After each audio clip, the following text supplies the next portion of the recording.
we're going to have 4 rounds today. We have Chrisman on Mono Green Tron and Alex on Panza. And Ben is here today. Hello. And we're about ready to go, I believe. You're always so smooth with that intro. You're always like, hello. I don't Welcome think to I am. I think I Frost mess Giant Games. Hello. I feel like I mess it up all the time. Now I've just gotten into a habit of looking at the actual date and everything because I think I knew it, and then I mess it up if I don't look, so. You're always just so smooth. Wow, thank you. Thank you.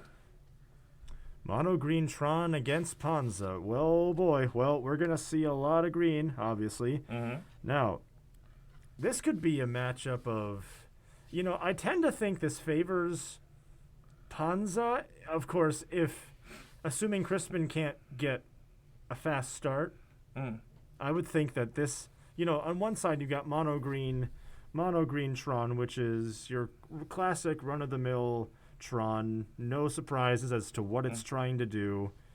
Get Tron out as fast as possible. Hit you with a bunch of creatures or planeswalkers and just completely overrun the board state. And then on the other side, you've got Panza, which is definitely aggressive too, but always it's got a bit more finesse to it. With I think both players are want to try and control the board state early on. Yeah, we've also seen this matchup before, like these two players before. And we've seen Alex keep some not-so-great hands for a deck that should be favored in the matchup. Like, he does have more wiggle room, but I believe he kept a hand with the Blood Moon, which is what he should get it out. That's a good. Yep. So he will add a green, cracking the sphere. Chromatic Star, another land, float a green, draw a card. Another star. And a pass. Chromatic Star is always such a good accelerant in Tron. I don't know if I'd say accelerant. Filter. Yeah, it gives you the green mana you need. Alex will go to 17, shocking into Stomping Grounds.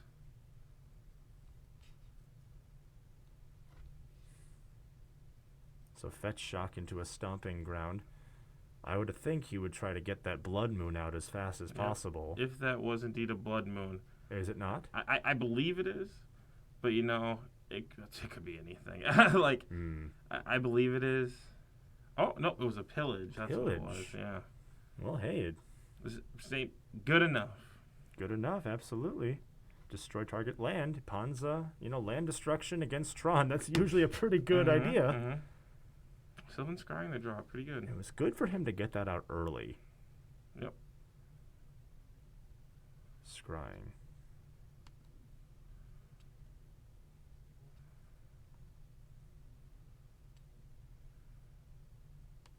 Chris will grab a plant.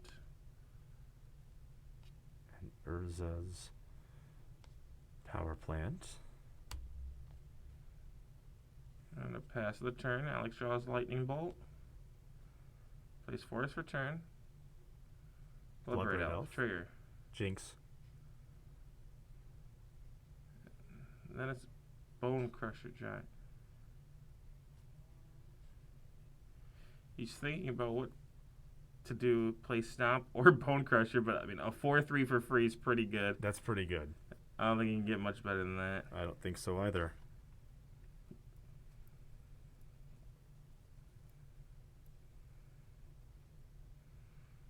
And it's the power plant for Crispin.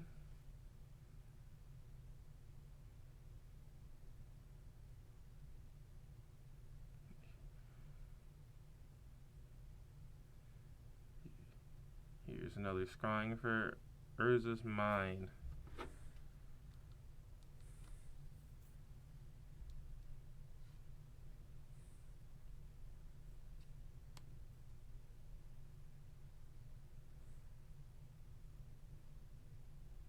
And with Tron, there's no... It's probably, I'd say, one of the most straightforward decks in Modern. Yeah, 100%. Here's the swing for 7. Crispin will drop down to 10.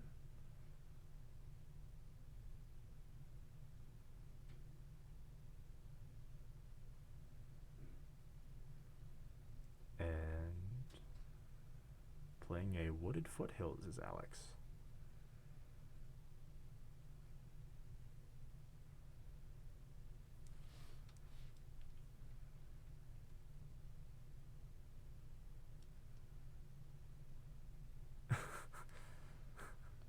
Using Ugin -4. And it's funny, Crispin just called Ugin Eugene. Yep.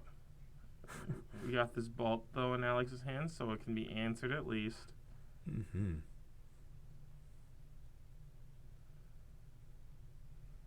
Well, those cards will be exiled from Ugin -.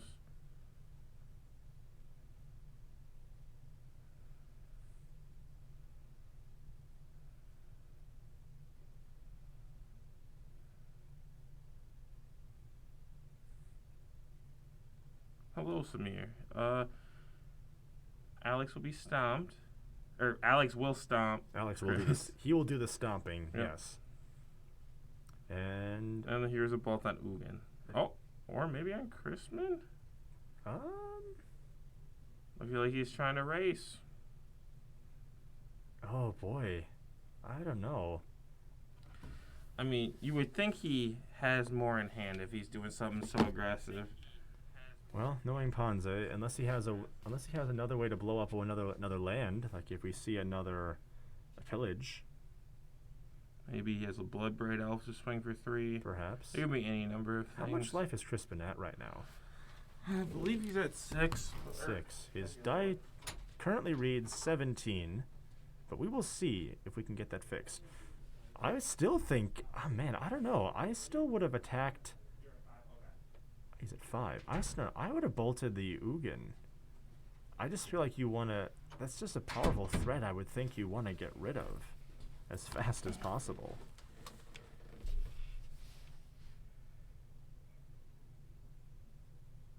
He's an Elder Gargaroth.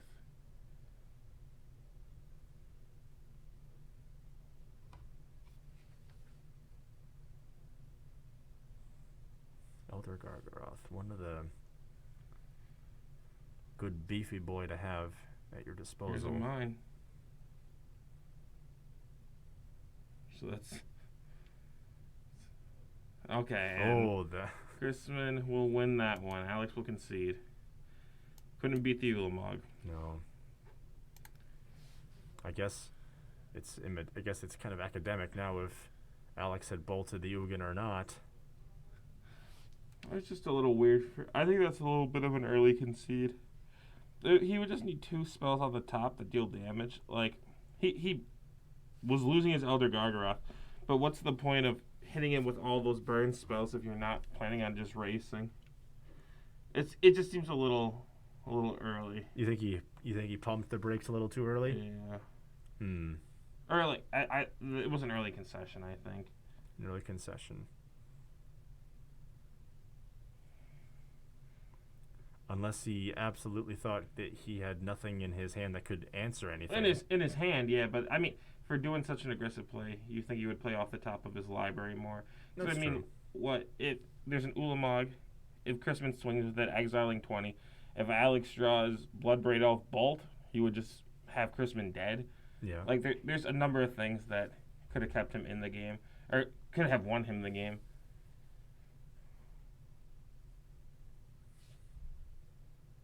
Even drawing Clothis into Bolt, that's 2 turns to get a win. I don't know. It's just a little weird. Perhaps.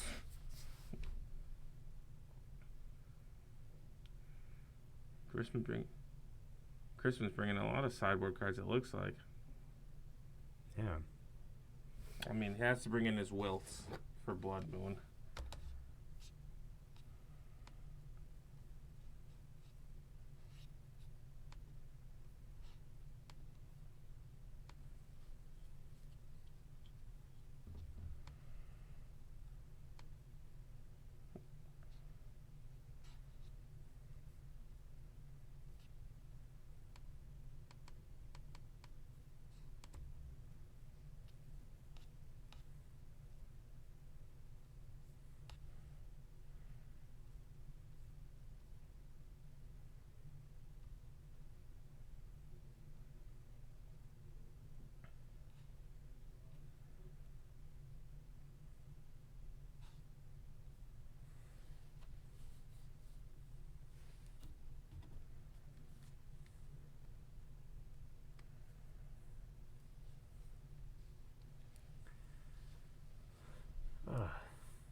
don't know. I don't know about you, but pulling in here, I felt like royalty. I got a parking spot right by the entrance. Yeah, I did too. Literally right in front of the door. I'm like, It's normally kind of weird to see that normally happen. I'm like, Tarta, like. I woke up. I had no idea it was snowing outside. I just woke up like a normal day. I left at a normal time, and then I had to sit there in my car waiting for the snow to get off my windows. You had snow? Or yeah, like ice on my windows. Wow. So that was weird. And then I had to drive slowly. Gotta respect Mother Nature and all. Mm-hmm. We got a question. Oh, it's the Jim Jam. And then, oh yeah, the Ponza was based off of a restaurant in Waukesha, Wisconsin, named Jimmy's Grotto, home of the Ponza. Delicious food, best food on earth. The main Ponza player was from there, hometown, by the way. Thanks for asking, Jimmy. I did not know that. Yeah, it's my hometown. It really is like Waukesha? yeah, Waukesha. Yeah, some Oh. of the best food ever. Really? What kind of food? It's basically it's an even more unhealthy calzone, but it's really good. Is that possible? Yeah. Well, what do It's they very stuff it- unhealthy. He says, a good tale that we need to pass on to Mhm. fellow Wisconsinites. Jamie, I saw that you were in a blizzard or something. He lives up north, and I don't want that much snow.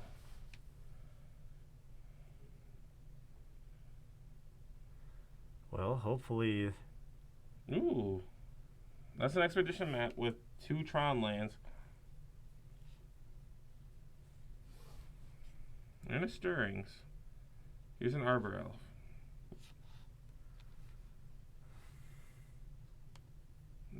Or power plant into map. good way to get yourself set up. Mm-hmm. Looks like a fetch shock from Alex.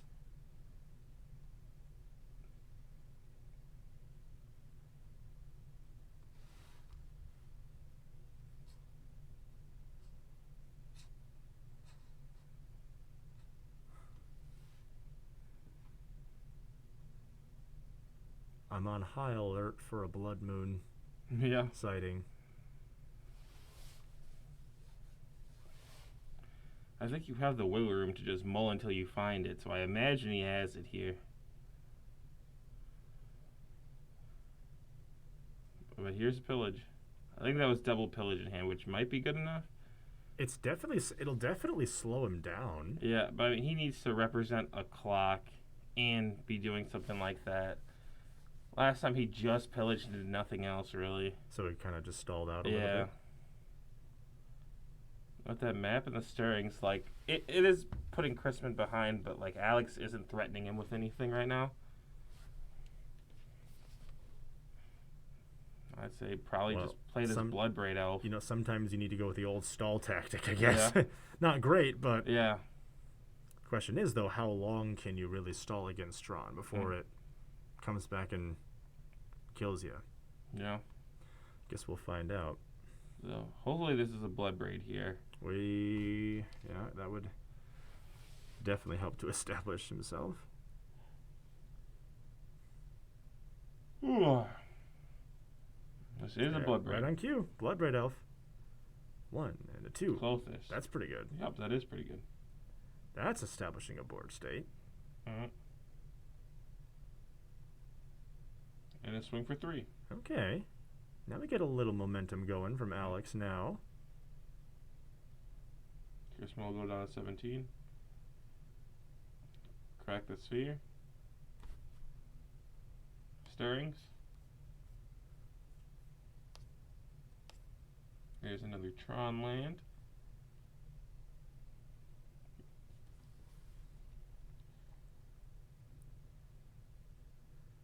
Land for turn. Another sphere. And a pass. All right. If there's a turn, this is an important turn for Alex to really get something going here.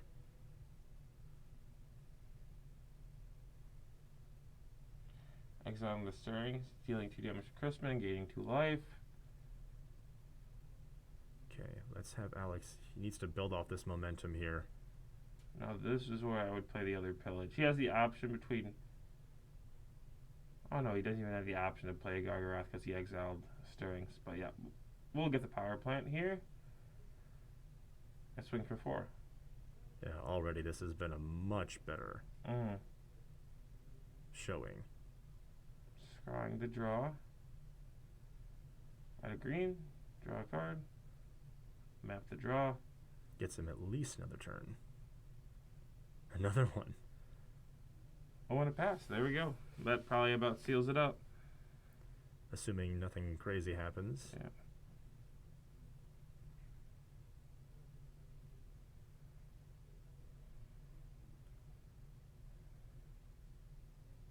Grab a power plant, adding a mana. So this is going to be an Elder Gargaroth.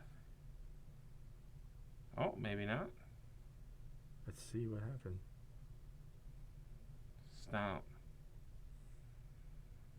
Then cast it. Okay. That seems a little weird. Swing for 3. I don't know if I would have cast that right away. No, I think I would just play the Elder Gargaroth. You think so? I Yeah. did also notice the red and 6 in his hand too. Yeah, and basically, Renin 6 or Elder Gargaroth, anything but that, really. Playing that just made him miss out on a bunch of I mean, it doesn't matter, but yeah, because if you just stomped and played Renin 6, then your closest is online, so that's a little. Yeah, that's what we're saying. Yeah, Ren would have absolutely turned Klothys on. I mean, I'd rather a 4/5 indestructible than a 4/3 be on board. Yeah. And a Planeswalker. And a Planeswalker that can mess with lands. Yeah. Well, whatever. In the end, no harm, no Yeah, foul. yeah. I hope that if we see that interaction again in Game 3, I hope that Alex realizes that you can do more with your Klothys. Like, don't forget that it does have the potential to turn into a creature. It is, yeah. It was a little weird because that swing with Klothys, if you played a Renin and swung with Klothys, then Crispin would just be dead to a Klothys trigger on the next pre-combat main phase. Exactly. He wouldn't even have to attack. No.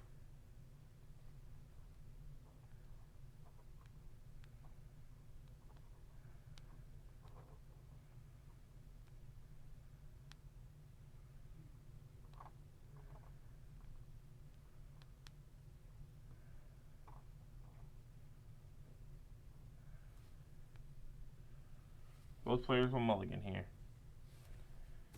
Is that the first mulligan we've seen of this I think first round? Crispin mulligan last game. Oh, did he? Yeah, I because see. he put a Stirrings to the bottom. I remember that.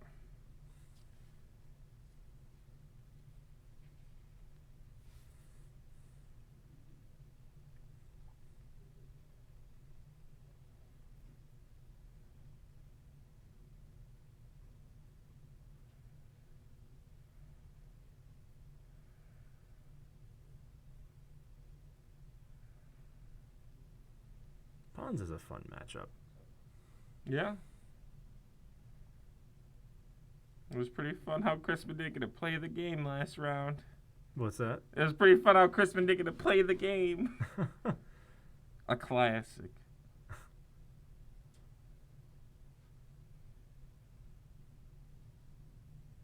Hopefully this hand is a little bit more engaging.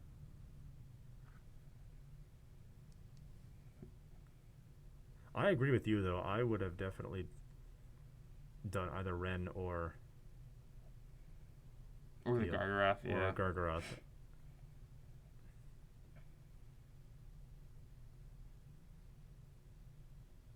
Just utilizing the resources that you have at your disposal. Yeah. You know, if you can maximize what you can do and establish your board state, you know, it's probably better.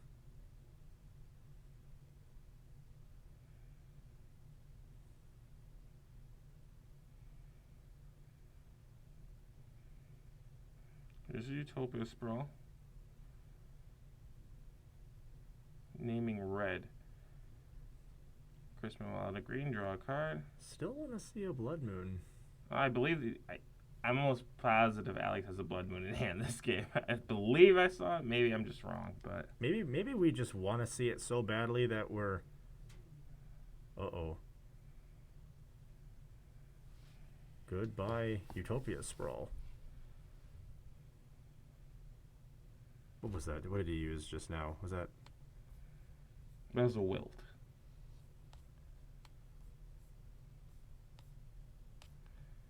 Alex will shock in the Stomping Grounds. Collector Oof. Turns off his filters and his accelerants. Mm-hmm. Activated abilities can't be activated. Scrying.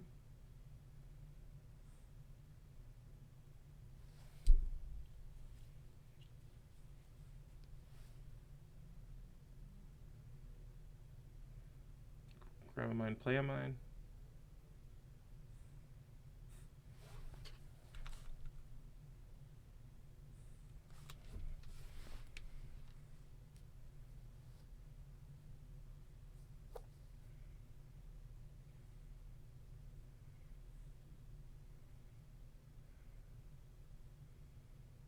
Does Alex just win if he plays Blood Moon? If Chrisman doesn't, Chrisman has access to a greed source, so if he has another Wilt or another, like Nature's Claim or something, then he'd be fine. But it's definitely gonna be rough if he doesn't have it. He has double Blood Moon in hand. Double Blood Moon.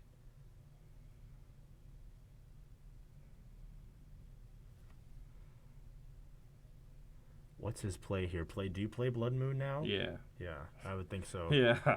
I would think so. Yeah. And he does have a backup one too, in case the first moon gets wilted away. Mm-hmm.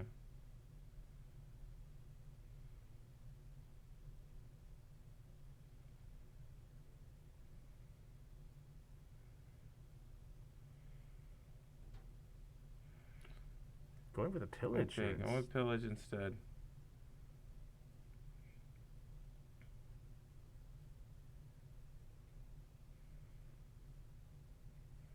I don't know. I would still have played the Blood Moon first. Yeah. Yeah. There we go. Here's a Blood Moon. That's a good art of Blood Moon. Mm-hmm.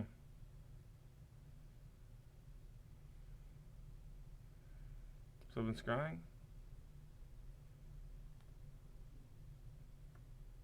Pillage does stop 4 CMC Karn, but what does 4 CMC Karn do into Oof? Like, I don't know. Blood Moon still seems super good there. Like, I mean, really nothing that can punish him.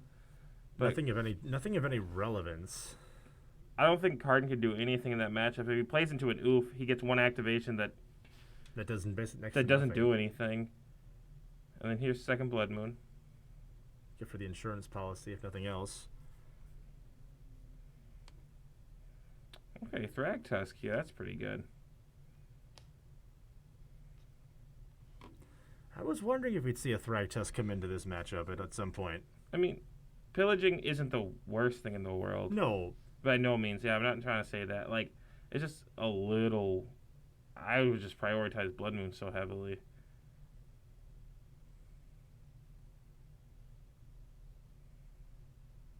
There's a third Blood Moon in his graveyard, too. Yeah, he's seeing all the copies this game. None of the other ones, but all of them here. He's making up for the other ones they didn't see him in. Well, Thragtusk actually feels really good. Yeah, it's not awful.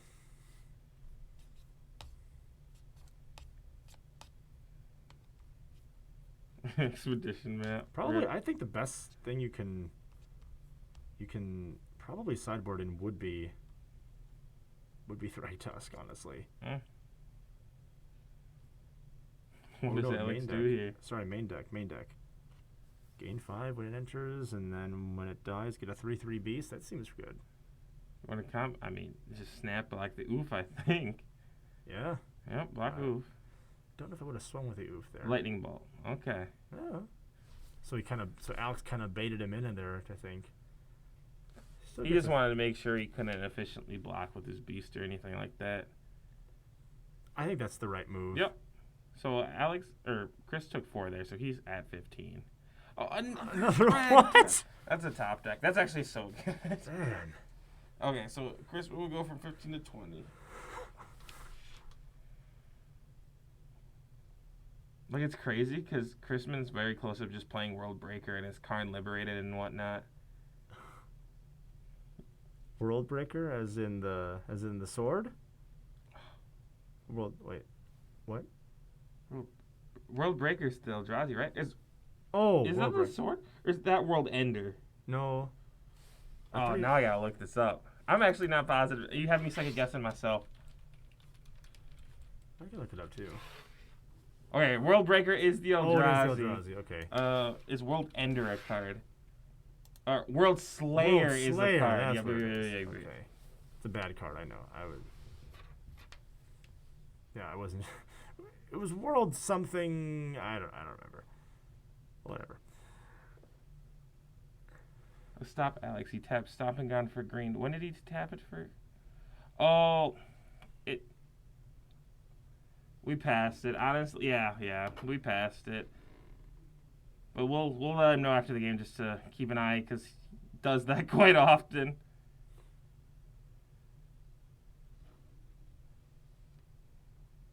But that was last turn, I'm assuming. He played the Utopia Sprawl.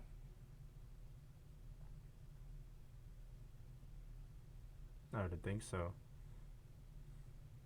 Yeah, he didn't do anything with it. But here's a minus targeting Thragtusk. I just wonder if he doesn't have a third one, does he? Here's another land. Got a lot of Tron on board. Unfortunately, they're all mountains. But he just needs one more land, honestly. And Alex can't attack right now. He can just use Chandra. He needs to save his. He needs to go shields up to defend Chandra, right? Oh, these will all come at Chandra. I'm assuming 2 of the elementals will get thrown under the bus. I would think Maybe so. 2 elementals and a pyromancer. Who knows? I would think so. I mean, you have to. Anytime my strategy against Chandra is, I see it, I try and get rid of it as soon as I can.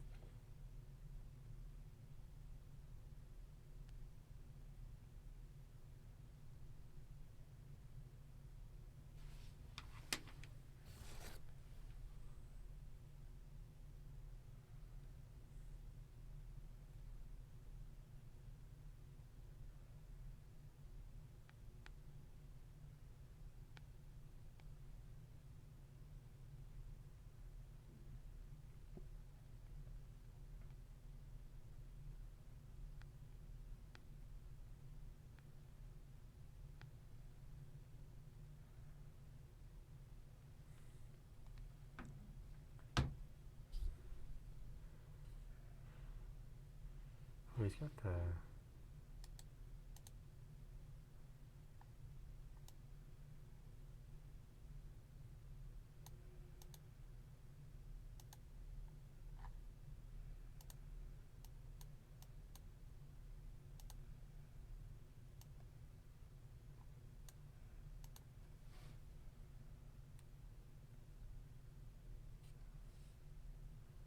Okay. So, who has the better board state right now? I would think Alex, right? I mean, Krista just has 2 3/3s. I mean, if Alex plays as Elder Gargaroth, It's over. It's definitely. I wouldn't say it's over, but it definitely skews in Alex's favor. But you gotta think if Chrisman just top decks a land. If Alex goes Elder Gargaroth into Chrisman drawing a land, Karn minus your Elder Gargaroth, Chrisman's definitely ahead. Because then you can follow it up with World Breaker the next turn.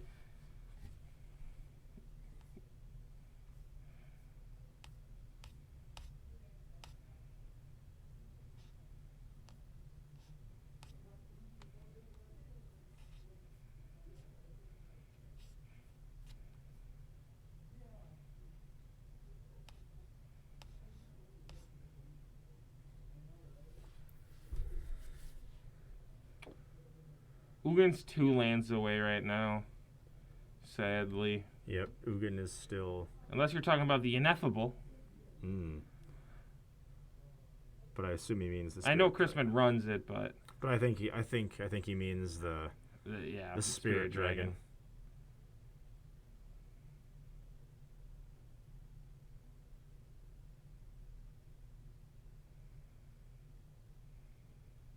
I mean, I don't think it is either. No, this Utopia Sprawl's on red, isn't it? Alex named red, didn't he? I'm not 100% positive what he named. If it was on red, that would be a reason why I did not just play the Gargaroth. So probably.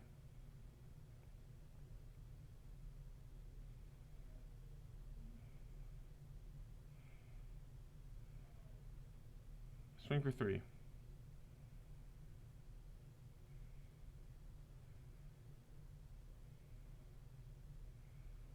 Oh, here's a here's a double block. Double block.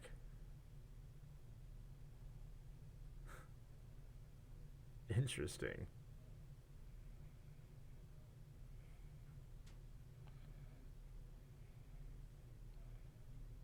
And he just claim his own sphere. Why would you do that? Just gaining some life. I mean, it doesn't do anything else, so. Just trying to buy time, just trying to revive himself a little bit. Draw. There's a land. That's 7 mana. Okay, Ugin's.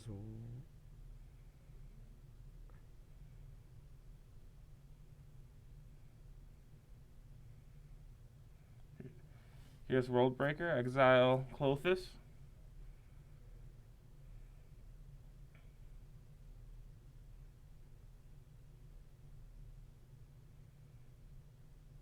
No, I say this is super into Chris's favor. Hitting that land was just huge. Mm-hmm. And then padding his life total with the Nature's Claim's also pretty good. I love when it gets to these parts of the games where Chrisman just doesn't care about Blood Moon. He's just playing a lot of lands. I mean, if you get enough lands, I mean, eventually Blood Moon becomes kind of irrelevant because you just can cast stuff the hard way. Exactly. Play fair magic. What's that? Oh, yeah. I've heard about that. So here's a Bone Crusher Giant. Alex has to represent a clock here now, if he can. But, is it really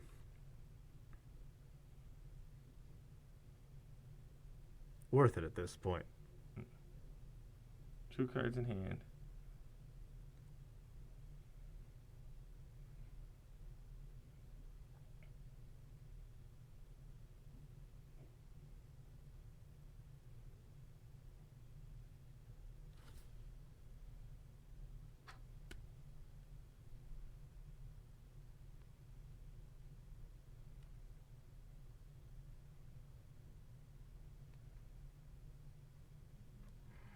So here comes Card Liberated.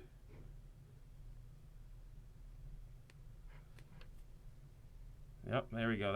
I like that. I like the plus here. I like the plus here a lot. It's because, so who exiled? Alex will be exiling. He has 2 cards in hand. Oh, disrupt his, limit his options. What he has. That's on board already. You're kind of stabilizing. A minus would put it in bolt range. An Elder Gargaroth will be exiled underneath. Now, restarting the game is probably an actual option for Chris. You think so? I mean, in this spot, if he doesn't answer the card, yeah, 100%. Wow. I mean, starting the game with an Elder Gargaroth and your opponent has nothing just wins you the game in 3 I guess turns. so. If he can stall that long, I suppose so. Yeah, we'll see. I mean, it would literally just be swing with Gargaroth, make a 3/3, swing with Gargaroth, make a 3/3, swing with Gargaroth. You're like, that's funny. I like that. It seems here's very... 4 Chrisman. Ooh, and he'll block with Worldbreaker. And then this is a bolt on the Worldbreaker. Okay. Chrisman does not care. No, he really doesn't. Worldbreaker comes back. So Alex is hellbent.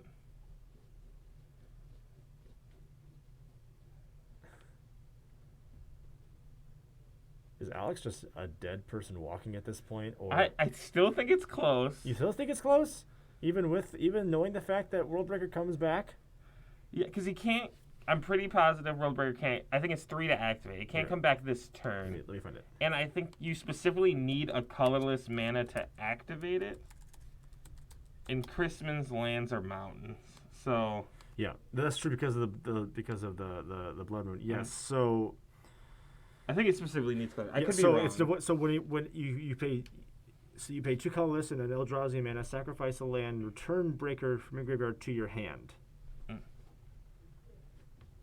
Yeah, so you have to pay. Yeah, you have to pay a colorless. Pay 3 colorless, sacrifice a land, and return Worldbreaker to your hand. So it just says 2 colorless and the void symbol. Right. Okay, so he needs a specific colorless mana to activate it. He does not have that currently. No. So yeah. It doesn't matter which land he sacrifices, does it? No. No, it just depends on can you pay the 2 colorless plus the void symbol to cast it. So what artifact is Chris grabbing here? Sundering Titan. Sundering Titan.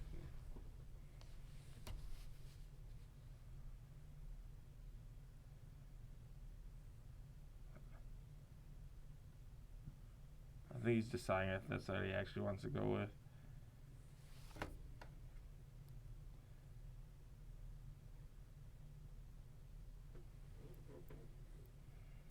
The Oof's gone. Was exiled with Karn.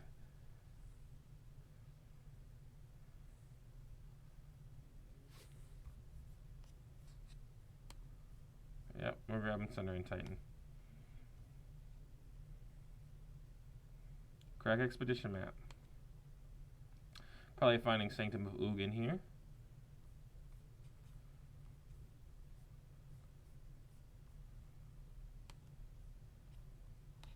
Oh yeah, Blood Moon is in play. Yep. So he can't do that. I mean, he can grab Sanctum of Ugin. Well, he can grab whatever he wants, but I'm afraid it's not going to do much right now. That's funny. I like that. That would be a cool grab. Blast Zone? Blast Zone. Okay. Cool. Doesn't get a counter. So if these Blood Moons ever go away, he can blow up the elementals. Oh, you sacrifice it, destroy each non-land permanent with CMC equal to the number of charge counters on it. Yeah. Can he do that in time, though? Does he have the mana to do that? I mean, he's probably not doing that this game because of Blood Moon. But if those Blood Moons were to go away, those tokens, dead. Are they? They would be, yeah. Because it enters with no counter because of Blood Moon. Oh, right. So it's everything. It's currently on 0. Equal to the number of charge counters. Oh, you're right. There's a Klothys. Scooping it up. Scoop it up. Crispin gets there in 3. Come back out of nowhere. Okay, we'll be back with the next round shortly. We are back with round 2 of Modern. We have Connor on Mono White Death and Taxes and Keegan on 5-color Elementals. Yes, this is a matchup we have not seen yet. Yeah. Correct? Yep. I don't think we've seen this one yet. Well, I'm going to go out on a limb here, and I'm going to assume that their decks are going to be identical to the deck list that I have pulled up. If that is the case, with the 5-color elementals, we could see some Flamekin Harbingers, some Phantasmal Images, some Thunderkin Awakeners, Unsettled Mariners, Voices of Resurgence, Vesper Lark, Lightning Skelemental, Risen Reef, Aether Vial. I mean, I'm assuming there are vials. That is one thing I'm almost certain on. Here's a Ziggurat.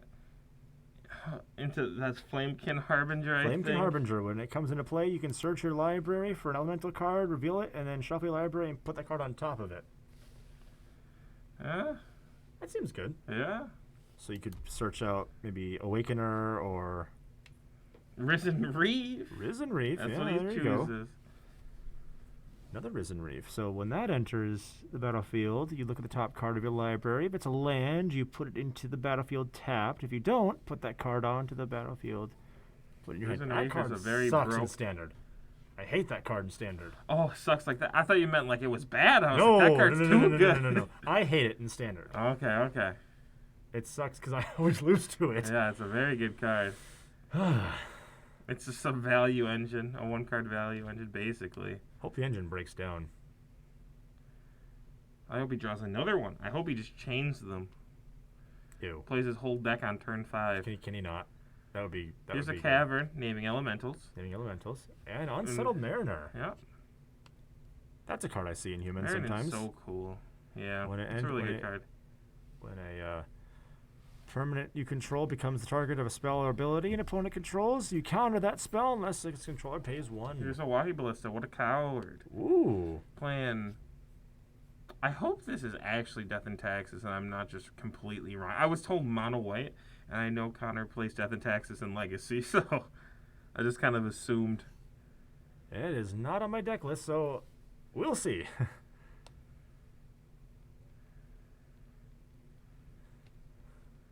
Another Risen Reef. Hey, you got your wish. You got your wish, by the way. He played another Risen Reef. Good. Or that's the first Risen Reef. Oh, that's the first one. That's the first one. Never mind then. But hopefully he drew another one. Uh-huh. Possibly. Who Maybe knows? Heliod with taxes. We'll see. That is a Ranger of Eos, so. Given the way And that is a Heliod. given the way that Connor has started this, I'm trying to see what's in his hand. It looks I'm going to like- go ahead and switch that name real quick. Can I just do Heliod and Taxes? That would be a cool name. Heliod and taxes. I'm just going to do mono white Heliod. That seems good. Oh, and look, he's got the combo out already. Yep. He's threatening with it. Well, not really threatening with it, because he needs another 6 mana to put into it. Because he needs a counter, Oh. another counter on Ballista, and to give it lifelink. Gotcha. And I was so jazzed because I even found a good deck list with. Oh well.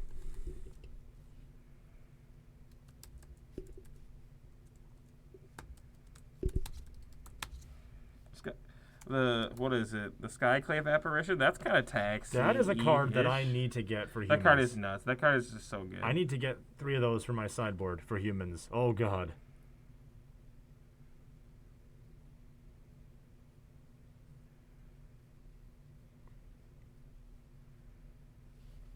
That's a card that I've been told, you need to get this for your sideboard. I'm like, all right. Huh? It's good. I didn't realize how good it was. Yeah, it's really good. It shuts off stuff like Death Shadow and Scourge of the Sky. No. Yeah. Ooh, here's an Omnath. That actually was in the deck list that I pulled up with Elementals. See, I'm on top of this. Nice. Omnath, yep, it's a one of. Here's a Trigger Reserve. Oh my god, so many triggers. So many. Okay, so let's break this down. So the first trigger that happens is you put a counter on. So what did the Omnath trigger first? Or So he stacked the triggers where Omnath, Focus of the Royal would deal damage. Then the Risen Reef trigger will happen. That trigger happened, putting a land into play, which triggers the Omnath. again? Putting a counter on Risen Reef, yes. Yes. Here's a Horizon Canopy. And a Skyclave Skyclave Apparition. Targeting Mariner. You gotta pay 1? There we go. And Skyclave.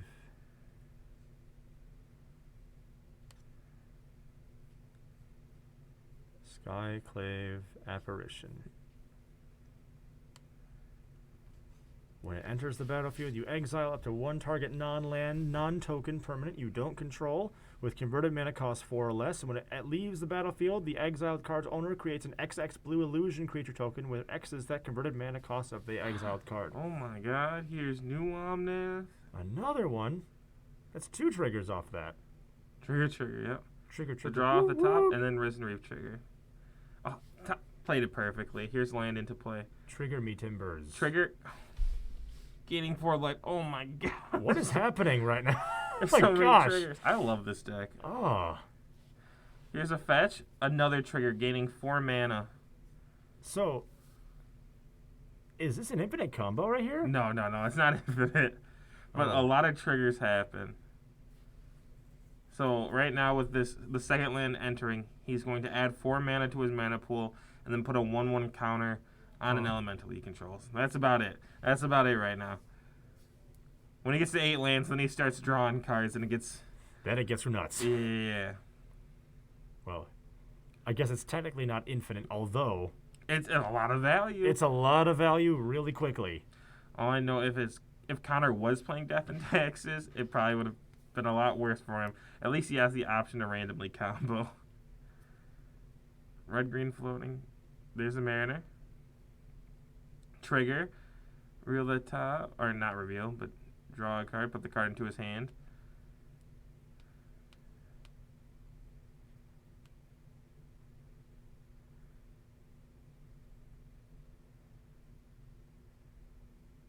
Okay, Connor scooping it up. Yeah, he was like, I've had a. So he said, enough shoot of your this guy. mess. I'm just gonna go in there Enough of this mess. to clarify something real quick. Boy, that was my first exposure to 5-color elementals. Good lord, that was nuts. I don't think I've ever seen trigger stack that way in something not called standard with Risen Reef. Good lord. What did I just witness? Was this like a... I'll tell you what, I didn't expect to see 2 Omnaths. I thought it would just be a 1 of something, but no. 2 in the main board. Wow. That's crazy. Oh, that's really cool, though. Gave me PTSD a little bit, but whatever. Are you talking about Risen Reef? No, I'm talking about Omnath. I love Omnath. I played Standard. I played the new Standard for about, what was it, a month? And then it got banned, and then never touching that format for a while. For a long while. Well, Maybe good. Kaldahar will make it cool. It can stay in the pit of hell where it belongs. Yeah? To be clear, I'm not anti-Omnath, it's just like... It's too much value. It's too much value too quickly.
Boy, that Keegan made that look easy. Yeah, he just played things. He just, yeah, you do Try to win by use his playing mana things, every don't turn.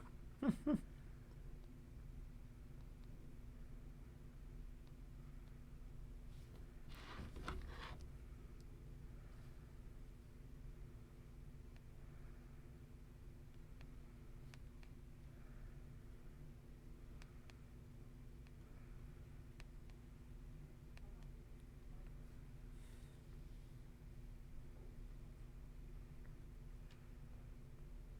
So both players will mulligan.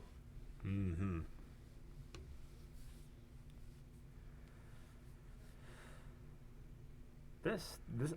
I don't know about you. This felt like a standard match to me.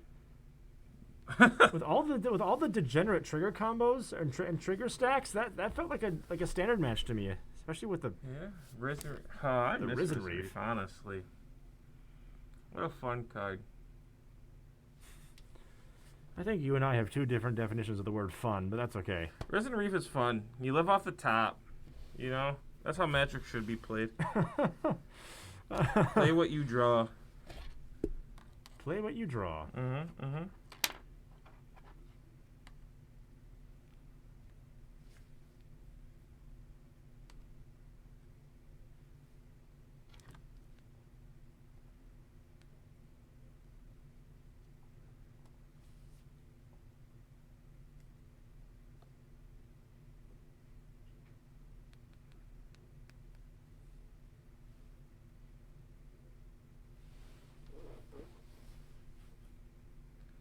Here's a vial from Connor. Aether Vial. That's a card. Mm-hmm. See, So now it's looking like Death and Taxes. now it is I looking like see. Death and Taxes. I gotta switch my deck list back over I again. know, right? This is crazy. Mm-hmm. He's just juking me. I don't like it. They had us in the first half. I'm not gonna lie. What's the Sacred Foundry?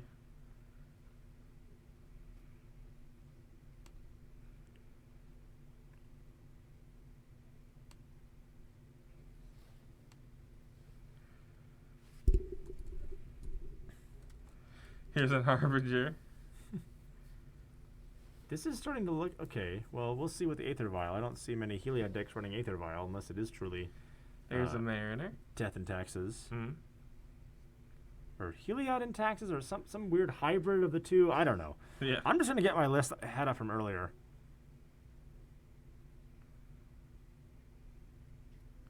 I think I see another vial in his hand too. Yeah.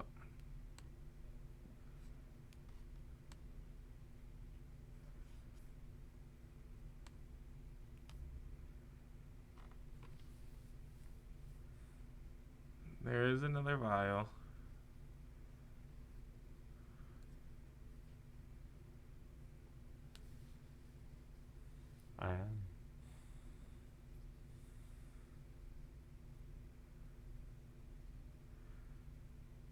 It's called Fetching Wooded Bad Death and Foothills. Taxes. We'll see. Steam Vents. Shocking into play.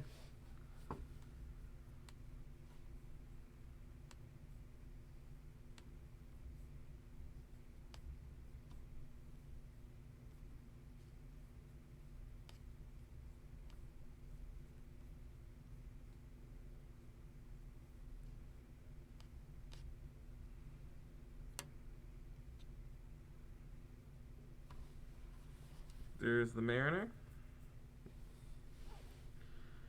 And a swing.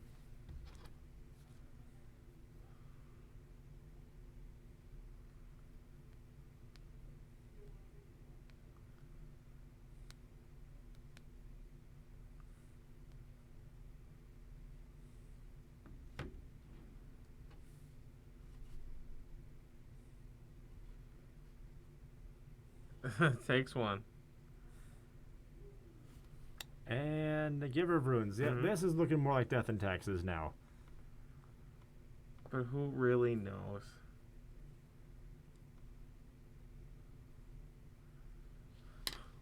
Huh.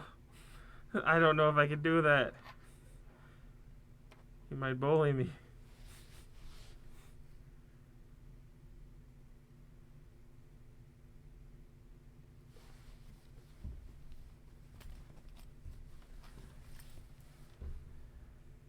Okay, so this is definitely spelled. It definitely feels more like Death and Taxes now. Oh, here's a Risen Reef.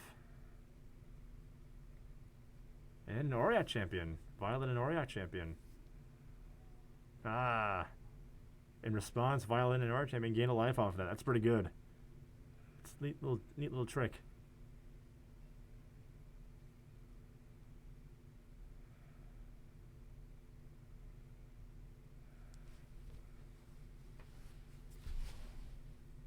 Corner.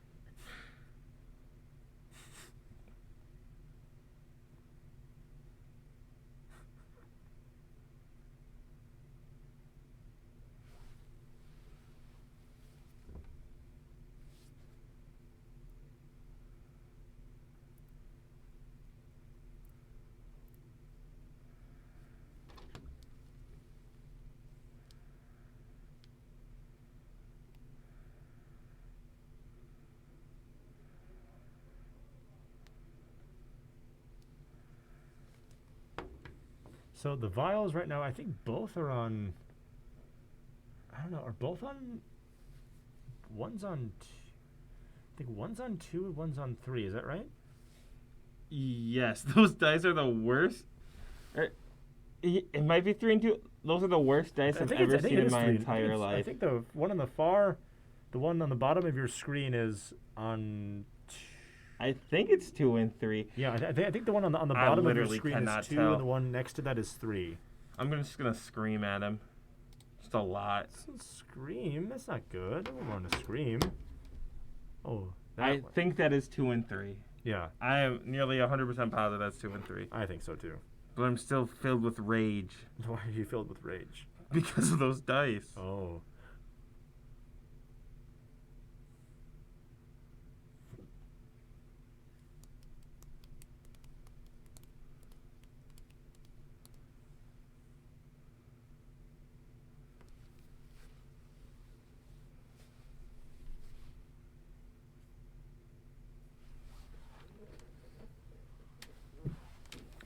The question was clarification on Spite Bellows, and the answer is when it leaves the battlefield, it deals 6 damage to target creature. Mm. And you can evoke it for 1 colorless and 2 red. But no, it's when it leaves the battlefield, it deals 6 to target creature. Mm.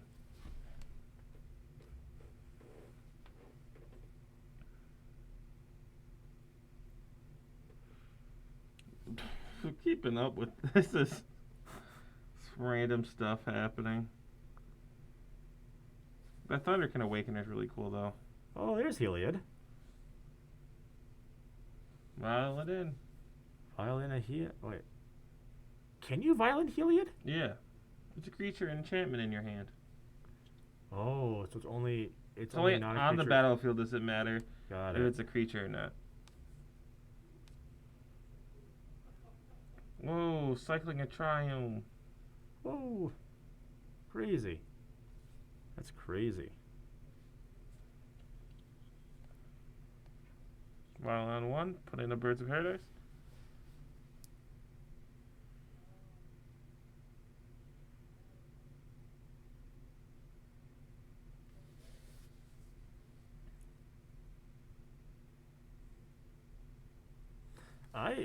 Boy.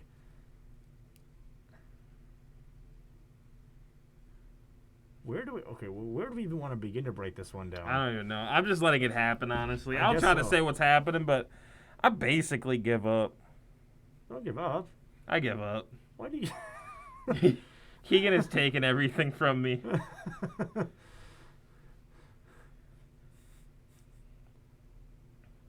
Until he plays your BFF, the Risen Reefs, right? Mm-hmm.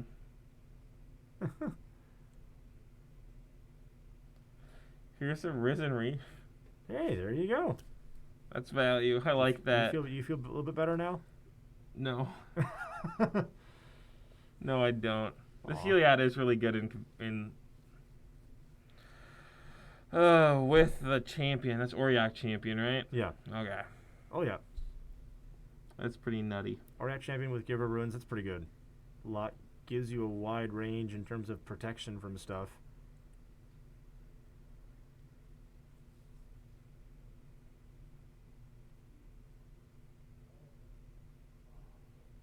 He's getting even Unsettled Mariner lifelink.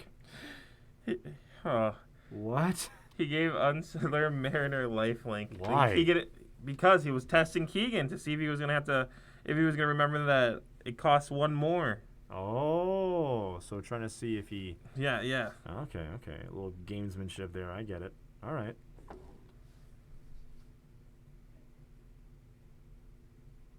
God, this is such a weird matchup. When do you see this? I mean, seriously, when do you see this? Never. Never. Ooh, Ballista. It resolves.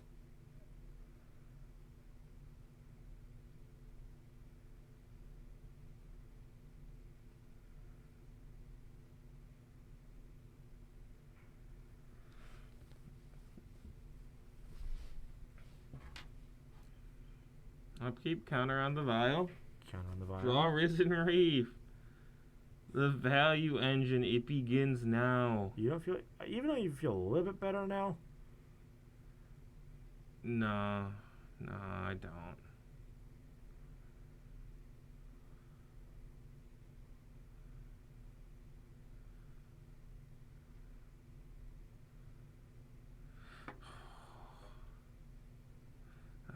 I'm not tired. I'm wide awake.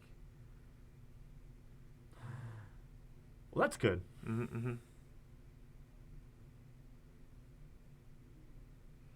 I'll ask him that.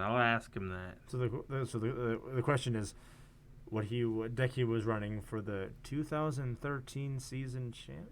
You know, I don't know what that means, but I'll ask him after this game. I'll go and interrupt the middle of the game. You will do Just that for you. just for him? Oh, that's sweet. Just for him. Oh, okay. Well, meanwhile, while we're blabbering, there's actually a game unfolding before us. I mean, All of a sudden, Walking Bliss has had 3 counters already. yeah.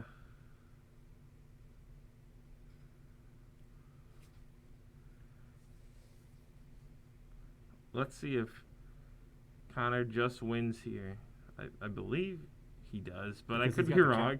He's got the combo now. Yeah.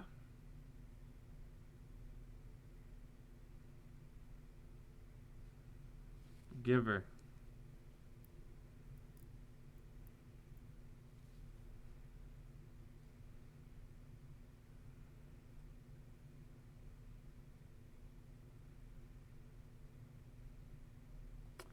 Wait a minute. Isn't Mariner stopping the combo, or is it not? Is it? Is that what Mariner does? So I can tell you, Unsettled Mariner.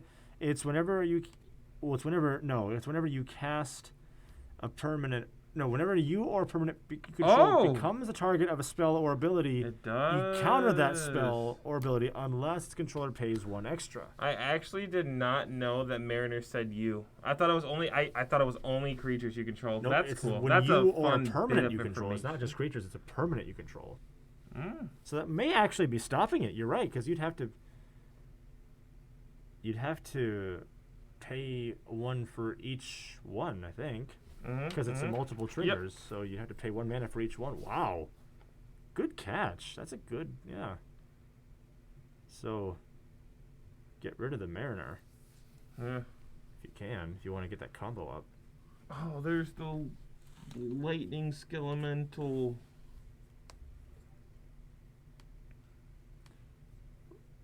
Lightning Skelemental, the 6/1 trample haste. When it deals combat damage to a player, that player pitches 2 cards, and at the beginning of your end step, you sacrifice it. Versus Reef Trigger.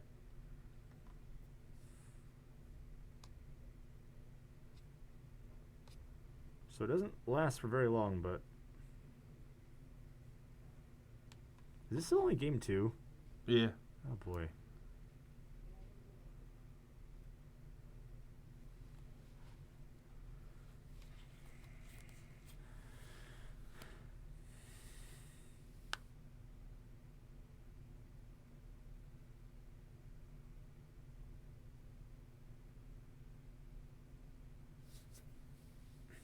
Is it worth it giving him extra draws though?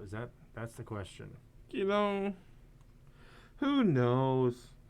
I'm actually just hoping this game ends next turn. Huh. It might. Okay, so if game 1 felt like a standard Yeah. match, this feels like an EDH match right now. Yeah, I mean, the game should be over. Hopefully. Well, again, the Unsettled Mariner is disrupting the Heliod Ballista combo. I mean, you just shoot the Mariner. Oh, yeah. Yeah, you just kill the Mariner. Oh, yeah. I guess that would make sense. Pay 1. Shoot Mariner. He does Pay have the 1. mana to kill it. You're absolutely right. Oh, let it end. Shoot Reef. Shoot Reef just because. Agree. Reef deserves to be shot. Okay, Scoop it up. thank you. All right, game 3 now. Yeah. Game 3 now. Boy, wasn't that fun. Woo! I had to calm you down. You look like you're having way too much fun. Let me sleep. So much fun, right? Yeah. All kinds of fun. I just punched the mic. What did the mic ever do to you?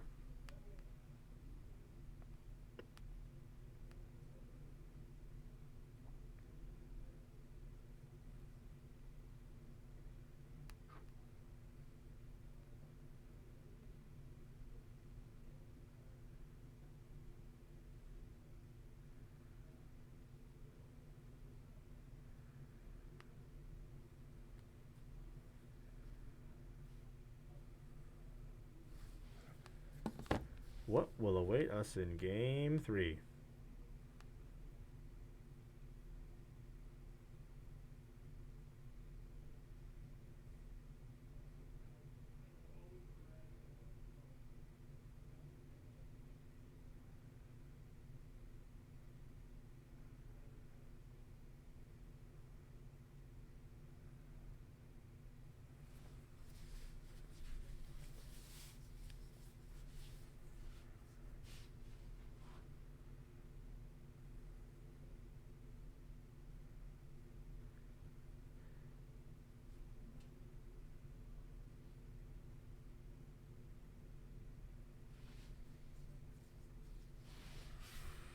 Hmm.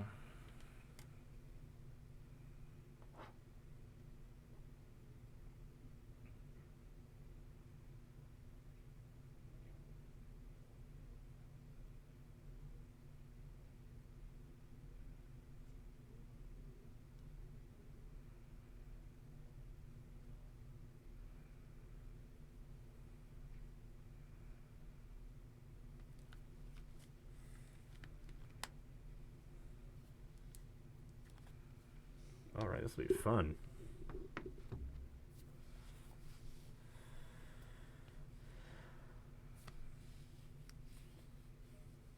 I can't wait, can you? I'm hoping that one player just has an extreme lead on like turn 4, and it's just done. There's a clear winner, and we move on. Again, your best friend, the Risen Reef, could come in to save you. Hmm? I'm telling you, it's going to happen. Although I will say, though, that that's the kind of thing we get with these matchups that are just really weird. Like, you don't see very often. You just cannot predict how they're going to go.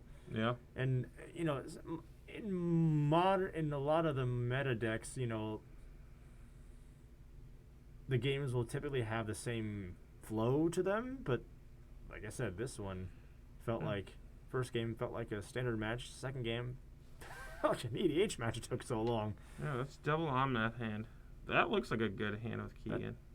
Oh, I guess not. Mulligan. No. To be fair, I don't know what a good hand is. In Elementals, I couldn't tell I saw you. 2 Omnaths, a Harbinger, and some lands. I figured that was good, but maybe not. Well, What do I know? I mean, I don't know. I would have kept the Harbinger, because even the Harbinger alone with 2 lands, you can you cast Harbinger, you can search your library for an Elemental. You know, Yeah. I would have kept that, but then again, I don't play Elementals, so I don't really There's know. a reason he's mulliganing. Something that I probably just don't have a high enough IQ to understand.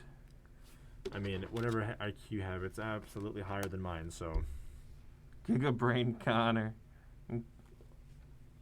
Giga Brain Keegan. I can't handle it.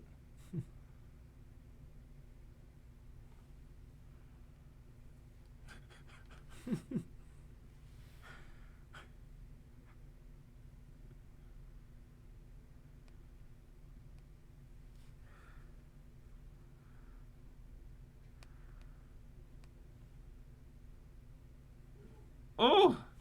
He doesn't keep that? 5 lands and 2 Aether Vials. 5 lands and 2 Aether Vials. He could cast anything with that hand. Anything you want to.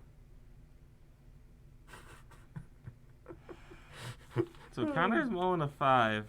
Keegan's keeping his 6.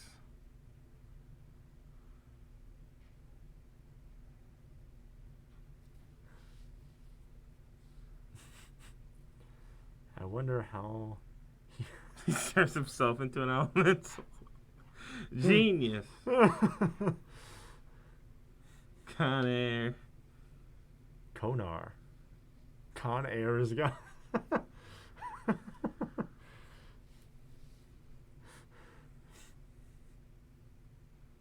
The different variations of his name I hate is this. more entertaining. I want to More- go home. More different variations than we've seen. Ah.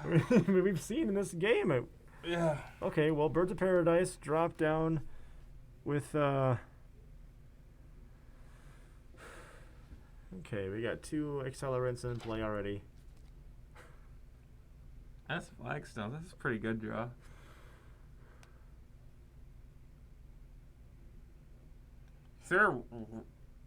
there is an elemental that blows up an artifact, right? Um, Is that a thing? There has to. an elemental that There has to be multiple. that does what? Blows up artifacts. Blows up The artifacts. Ignet Chewer. Yeah, that blows up artifacts. Which one? Ignet Chewer. I don't know. I don't see it in this deck list. You know, who knows? I guess we'll find out if one is played. I don't know. I guess we'll find out if it's real. Yeah. Oh, look, it says. Mm-hmm.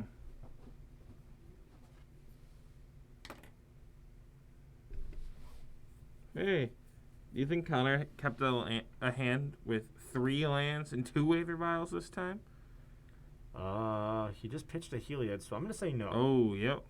Rip. That's the Skelemental coming in clutch there.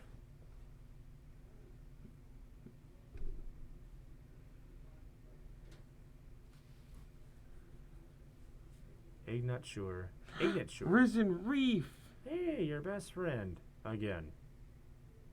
He just chose to draw the steam vents, shocking it. What's he doing with the mana? Let's see it. Let's see it. We got a Phantasmal Oh image. my god. The value. Oh, copying It's the Risen over. Reef. It's done. That's going to trigger a lot of times. That looks like he drew a good card.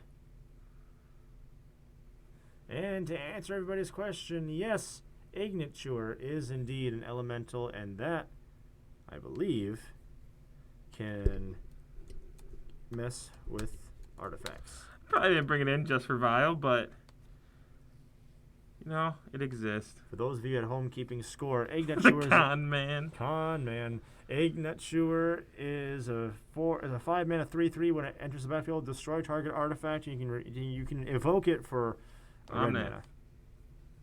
So there we go. So yes, to answer your question.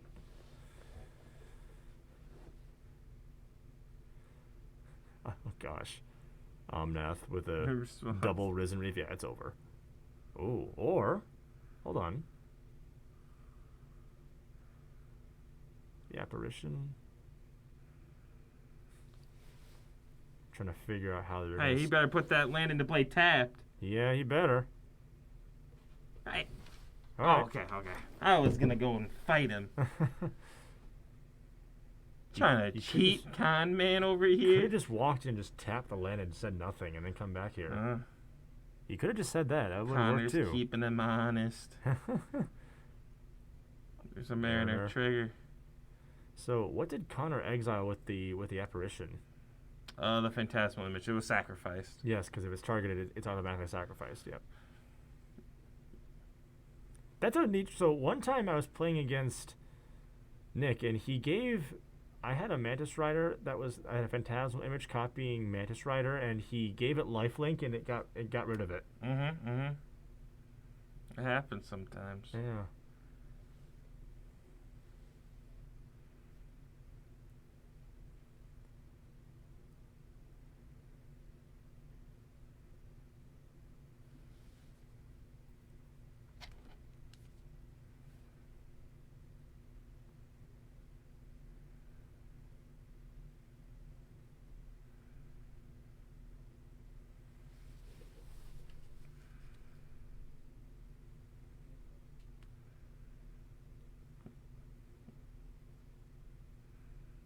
Thunderkin. Okay. Yeah. Keegan gets it. He gets it. Con Air loses. Thunderkin, Awakener.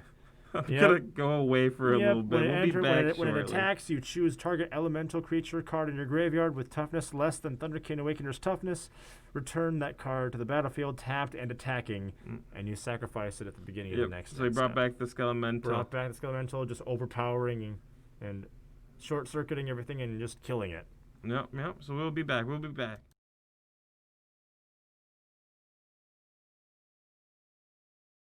We are back with round 3. We have Will on Eldrazi Tron and Joshua on Is It Blitz. Well, at least somewhat of a normal matchup, maybe. Should be pretty quick. Will be on the play. Quick, you think so? Yeah. Let's I see. mean, it should be.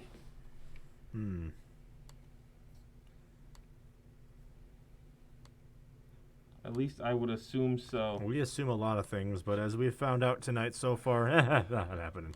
Jim, you can't be talking about Lava Madness on stream. The deck was too powerful for its time. It was Sorry, Lava what now?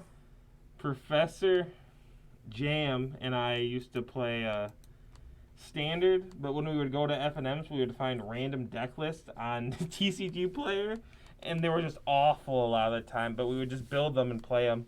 I see. And one of them was called Lava Madness. There wasn't a single Madness card in the deck, but it was a good meme. Gotcha. So here's 2 Tron lands start from Will. That's pretty good. Mm-hmm.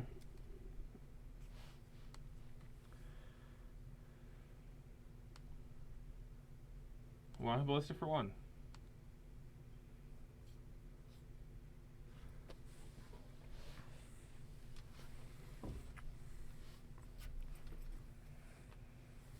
So, is it Blitz? Or is it not Blitz? Oh.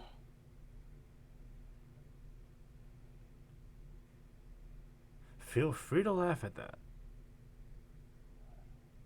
No. No. Well, okay then. So, is it Blitz? I assume we'll see some Swift Spears, some Mages, some Storming Entities, some Gut Shots, Lava Darts, Lightning Bolts, maybe Metamorphose, maybe Light Up the Stage. Mm-hmm. Well, we've already seen a Soulscar Mage. Get that prowess action going. 1.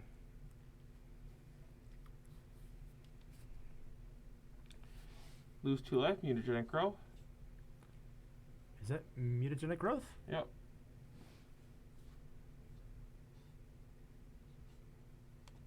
Yeah, Mutagenic Growth, sure enough. Oh, I guess we didn't go to blockers yet. No.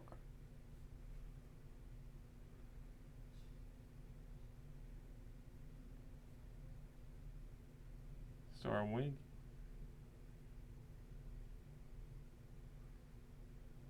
Scrying 2.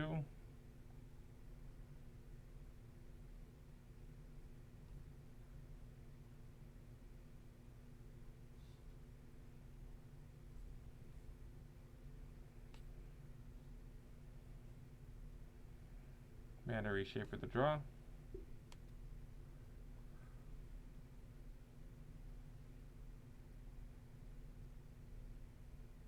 Blast Zone. Mana Reshaper.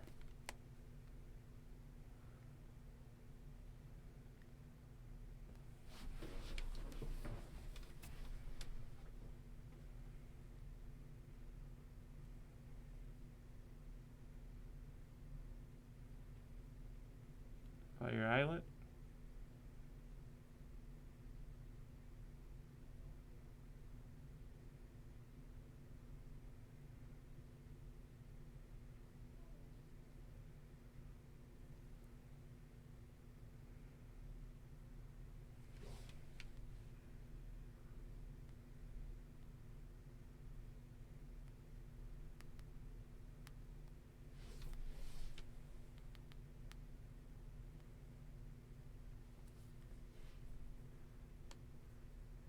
So, Matter Reshaper. When it dies, you reveal the top card of your library.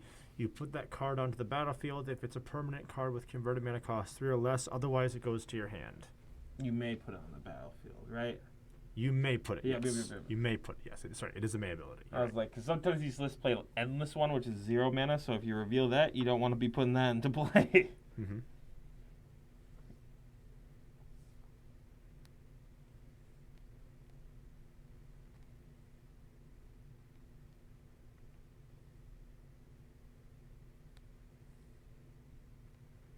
So Spear?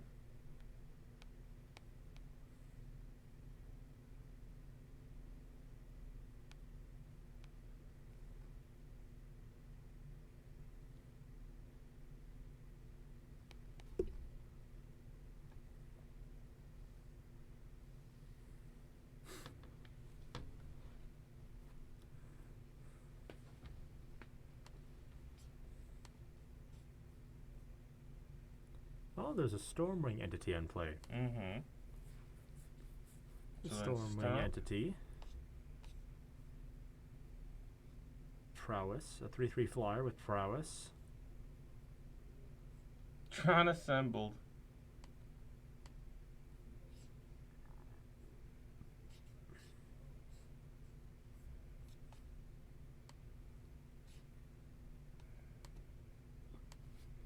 Here's a swing for 7.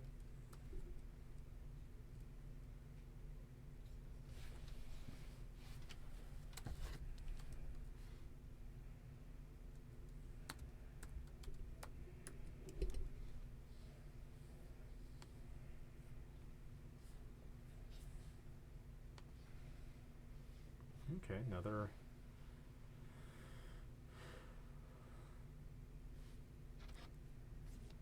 Wait, 2, 4, 8. No, wait. That's messed up. That should be a different No, that number. should be 8 damage. Yep, 8 damage. Yep. Should be 8 damage.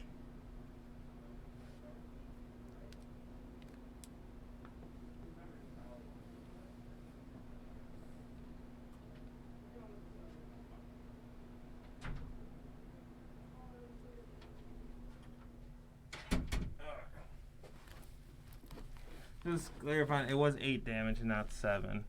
Yes. Here's a chalice on 1. And the thought knots here. This could be taking that bolt. See ya. Give me that.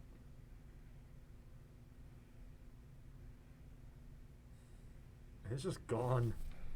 Gone forever. It's just gone.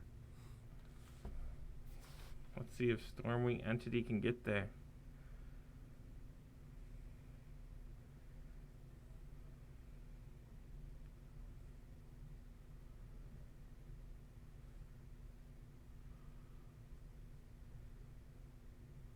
I would think it would try to get at least close. Yeah, he should be casting this in the main phase.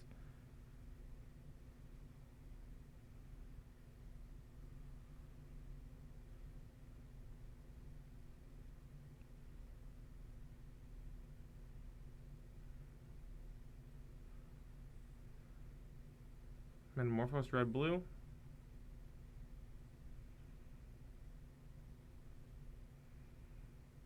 Yeah, I'd cast that too. I believe it was light up the stage. You would have to pay 3 mana for it, but I think that's worth. I would think so.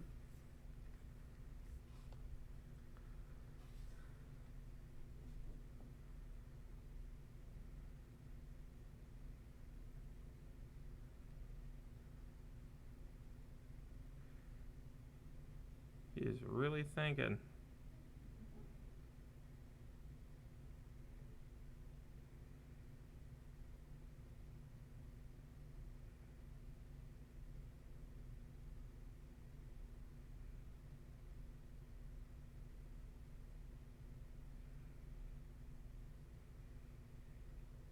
Combat.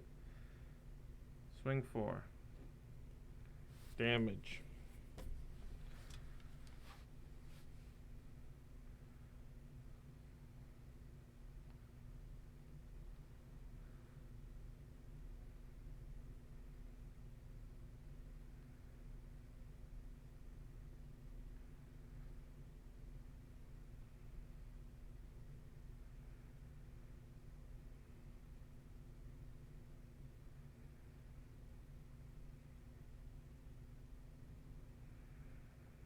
Fetching.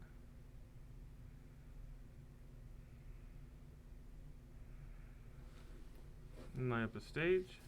Boy, this is another interesting chain of events here. Mm-hmm. This one at least seems more straightforward than the other one we saw last.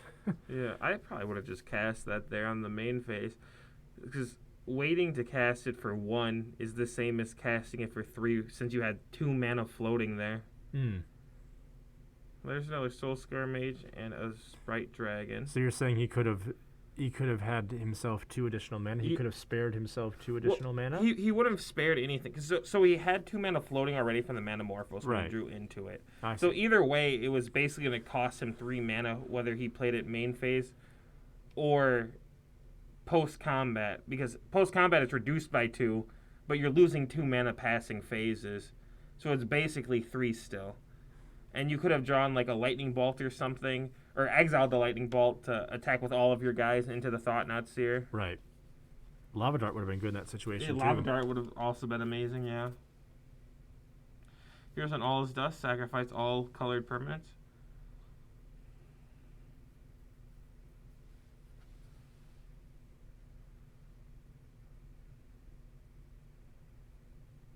And here's a swing from 4.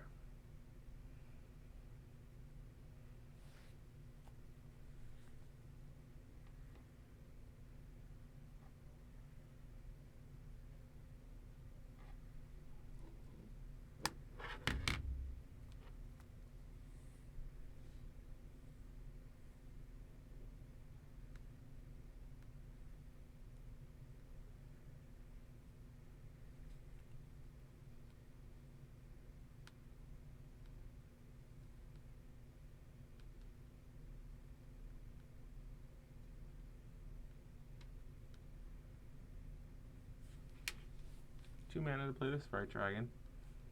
Mm-hmm. No blocks. 1 damage. Going down to 7.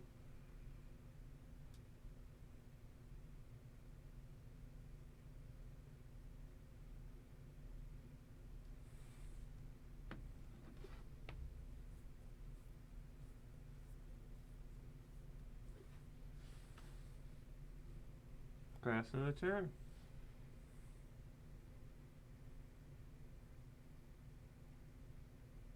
Warping Well in hand with another Matter Reshaper.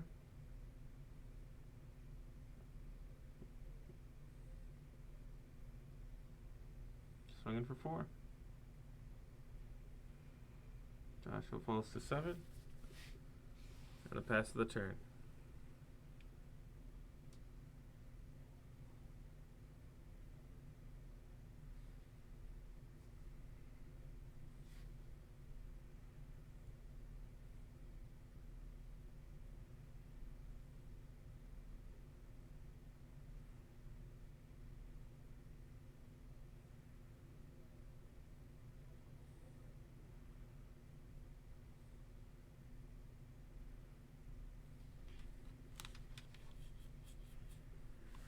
We go to combat.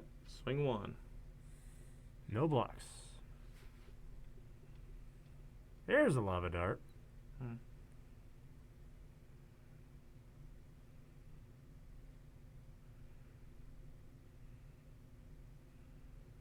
Warping Well, exiling Sprite Dragon.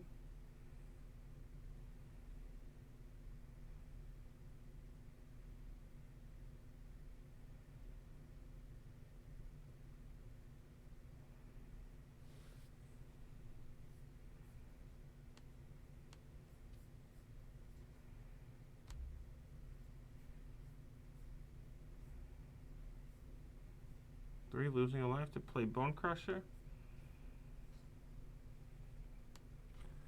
Slowly eating away that life total. It's definitely a clock. Putting a counter on Blast Zone. So Will is at how much life right now? 7 to 7, or 7 to 6 right now. 7 to 6. Ugin. That's lethal. Okay. That might help. That's gone. Bone Crusher Giant is gone. I think Will's got this pretty much wrapped up. Boom. Boom, boom, indeed. That's dead. Yes, it is. So moving to sideboard real quick. Yes.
Indeed.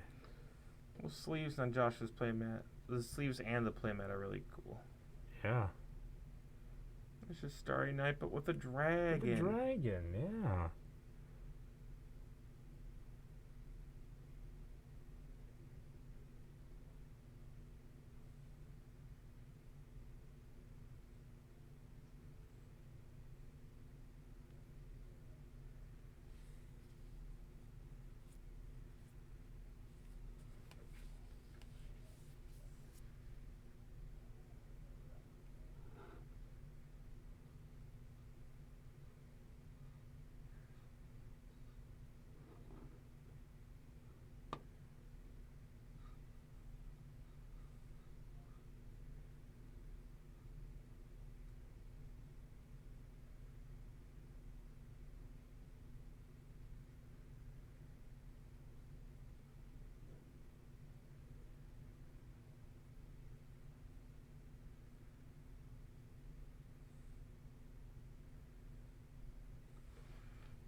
All right.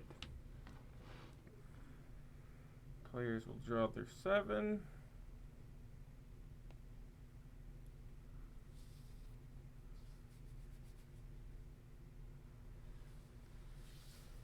Ooh, that might be Natural Tron in Will's hand. That might be. Maybe it was double. two. No, it's a double. Oh, no. Double. Double mine, double power plant. I thought one of those were a tower. I was like, Yeah, whoa. no. But there is a map, so. Yeah, wouldn't be too long. It's not natural Tron, but it. Turn 1 Soul Scar Mage. I think he may have just drawn into it. He may have just drawn into it. Possibly? What is that card up front? Got a couple of Here's a swing for mages 2. and swift spears attacking.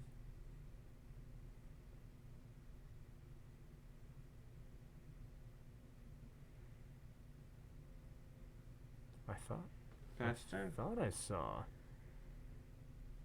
the tower, but I guess not. I mean, he still could have drawn it. Yeah, But he nothing could've. else to do this turn but crack the map. So here's a bolt.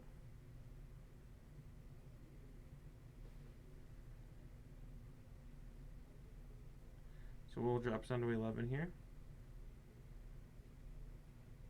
Crack map. Find tower.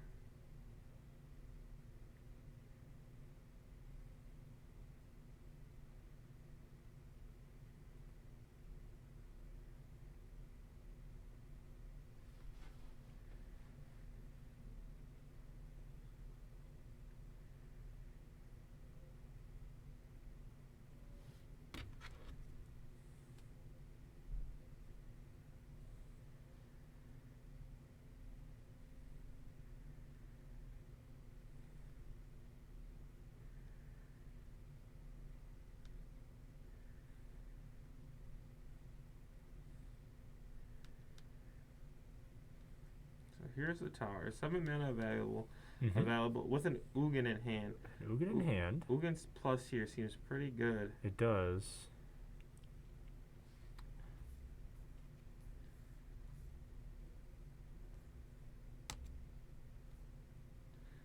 But we'll just choose to play a Reality Smasher. Also not a bad choice either. Very true. Yeah. Reality Smasher.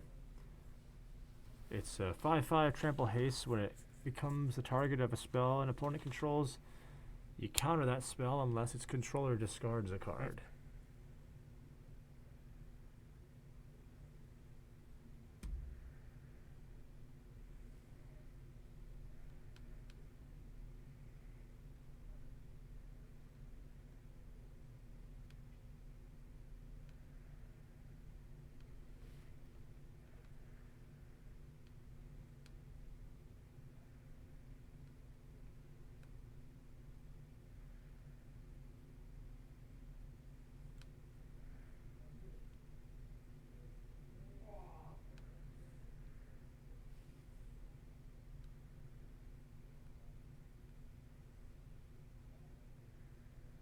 past the turn. Not looking good for Josh. Oh, no, no, no. Here's a mine. Yeah, this thing looks about over. There's the Ugin. Ugin.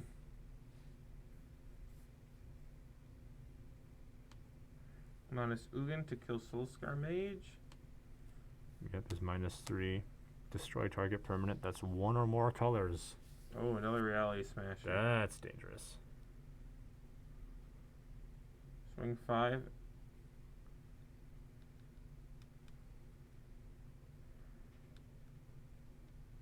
And a pass. Is it a land? It's not. It's a lava dart. I don't think there's a way out of here for Joshua. No, I don't think so.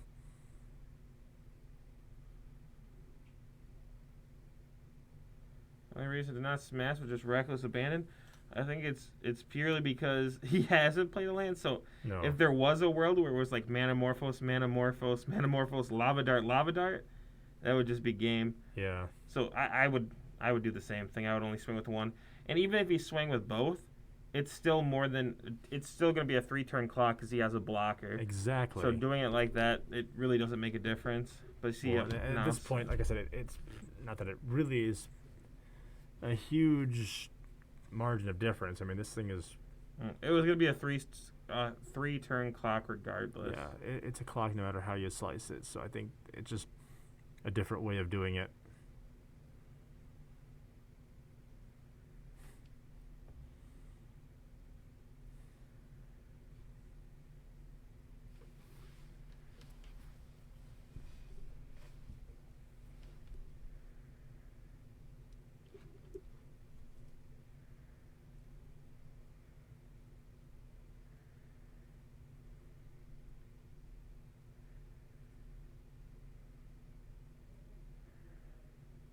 Matter Shaper.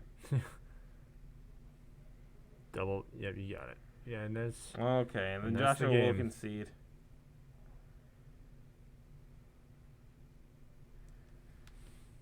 Golly, Brett Kozlik returns in. Oh no. Okay, so we'll get there in 2, and we'll be back shortly with round 3. So we are back with the 4th and final round.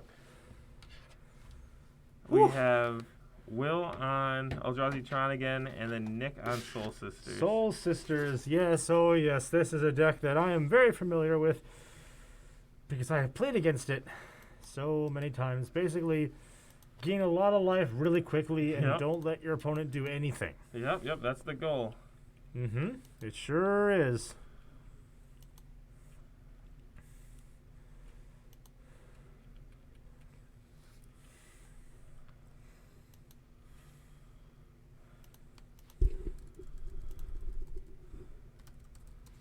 It's a mulligan from Nick and a mulligan from Will as well.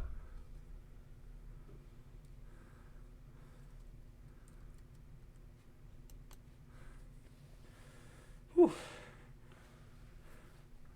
So this should be another fast matchup. Oh, I'd this assume. is Soul Like the Sisters is very fastest, fast. Soul Sisters is Yeah. always Like I thought, Blitz was gonna be pretty fast, but Stuck is yeah, is it not Blitz? the most experienced No. player, modern player in general. So he gets in his own head playing around things that he probably shouldn't be playing Maybe around. Joshua?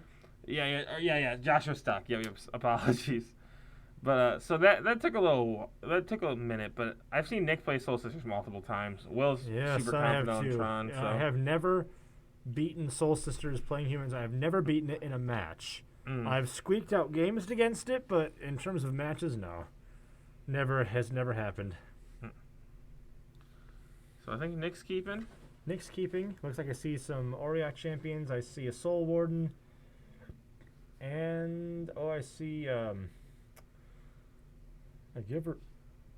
Excuse me. A Giver of Runes. And just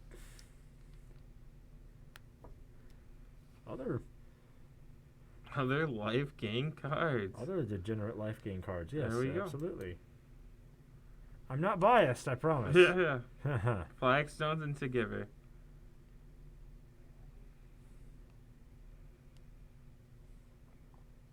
Power plant into map. So this is just a foot race. Mm-hmm. I mean, at its core, this matchup is a foot race. Who can Most out tempo ordered. the other one? Sarah Ascendant. Sarah Ascendant. And a pass.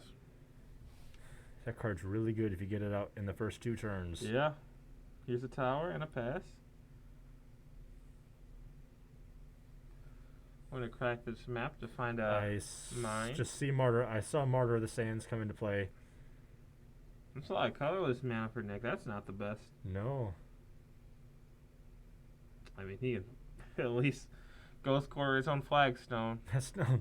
I mean, Ghost Quarter is not bad to have at all. No. Martyr Martyr Sands. Sands. There it is. Nick is about to gain a lot of life. If he sacrifices it, he's going to gain a lot of life.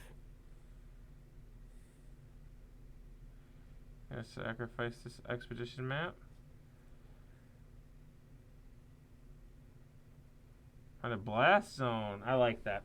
That's a good That's answer. very good. That's a great Finding answer. another Tron piece won't do anything, so And so might as well, if you can't help yourself, you might as well try and disrupt the other guy.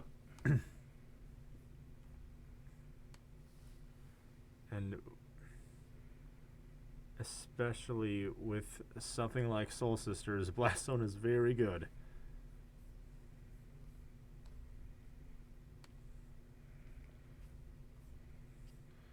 So blow up power plant, find waste.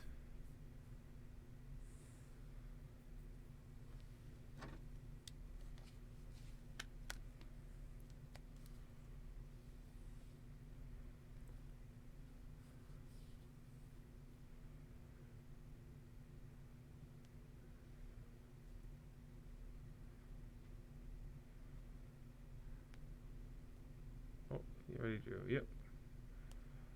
There we go. So main phase 1.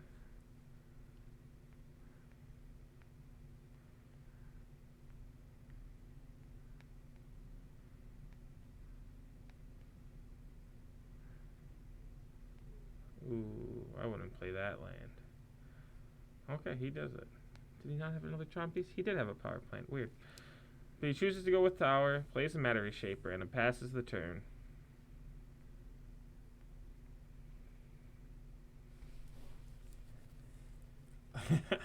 I doubt Nick's gonna play these 1-drops, knowing that Will has this blast zone. Right, and the last zone, and with Matter Reshaper, again, when it dies, reveal the top card of your library.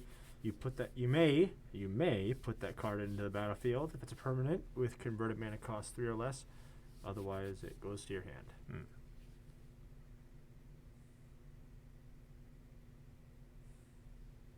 And pass of the turn.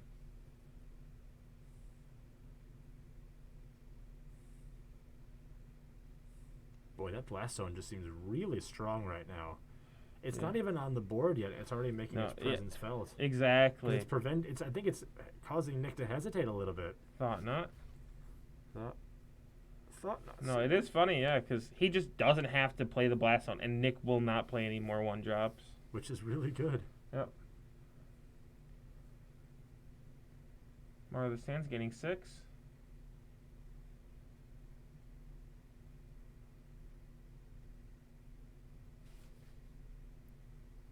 Taking sword. Leaving him with only 1-drops in hand, no other options. No other options. It kind of freezes Nick a little bit. Swing for 3. Yeah, this is really good. Will's in a really good spot.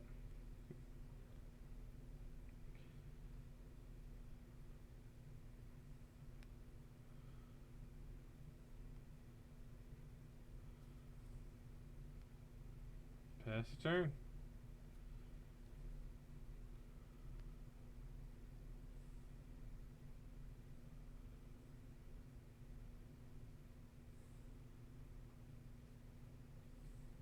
Thought not.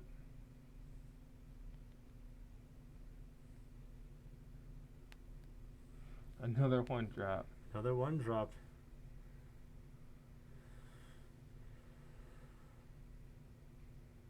There should be a swing for 7. Oh, swing for nothing. I feel like that just missed damage. Yeah. I mean, of course, a creature would block and then it would get protection from colorless, but that would still be... That's basically 2 damage missed. 2 2 free damage. 2 free damage. We'll see if that gets picked up. So here's another Ghost Quarters on the power plant. We'll find another basic waste. Are both players undefeated so far? So Will is undefeated. Nick is 2-1. Oh. So they could not draw for top 2. But basically, I think how it works is Will is guaranteed first no matter what. If he wins, he's first. If he loses, Nick will be his only loss this late into the event. So he will still be first. But Nick's playing for second. Gotcha.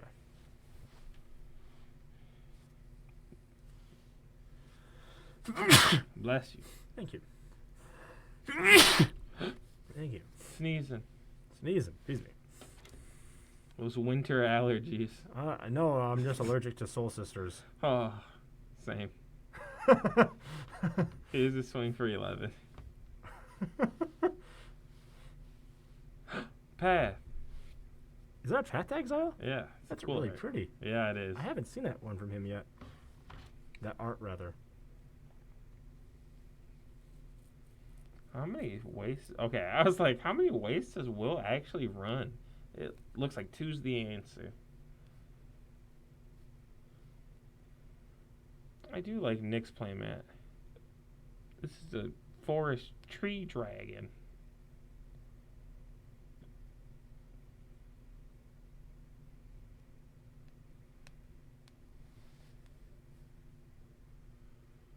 Boy, Nick's just kind of starving himself for for additional white mana.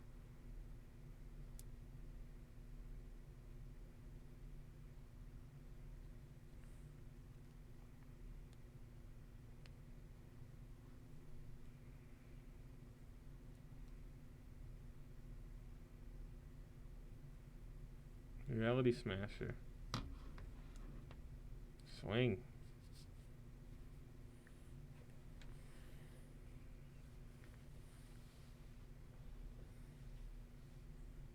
Next drops to 6.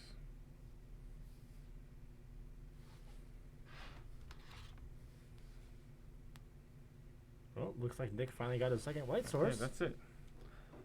I Little- mean, little- let's be little too fair. late, Nick could but- have had a second white source like that whole game No. if he wanted to. Like, Yeah, I get he was interacting with Tron's mana base, but like, still. he put himself so far behind not just blowing up his flagstone. Like, I don't know. I do not know. I don't think it was wrong to blow up his mana base, but if he wanted double white, he could have had He it. could have had it, absolutely.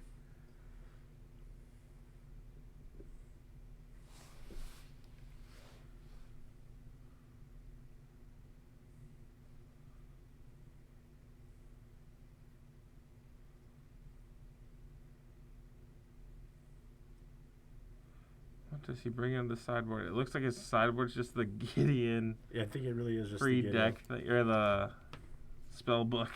I think so.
So Nick will be on the play.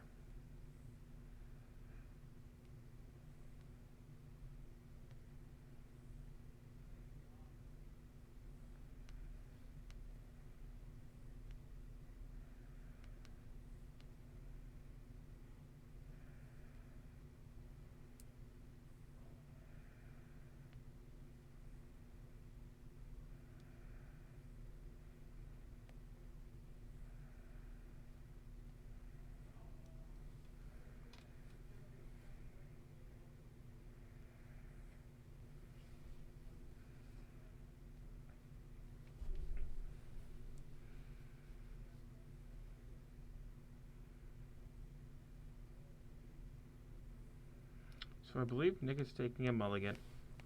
Mm-hmm.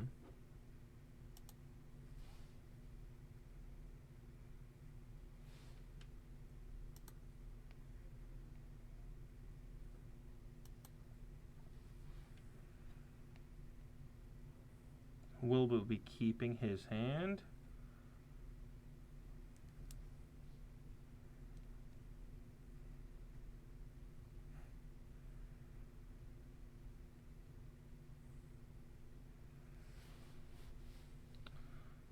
So this is Planesgiver, turn 1.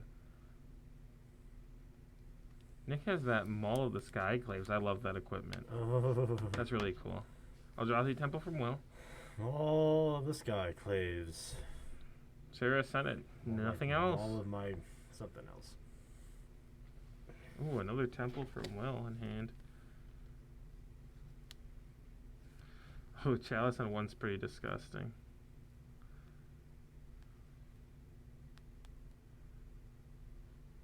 There's a Chalice on 1. Let's see if Nick hits the 3rd mana for the Skyclave Apparition. Let's see. If he gets it, that's nuts. That is great. Does not hit it. Oh, he does. He had a Ghost Quarter. He had it the whole time. Yes. But here's a Maul on the Sarah Ascendant. Swing for 3. Nick will go up to 23.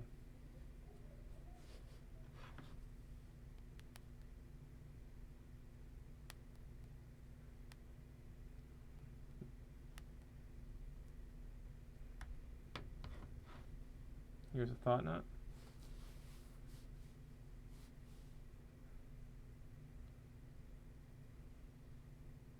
There's the Skyclave. Gone.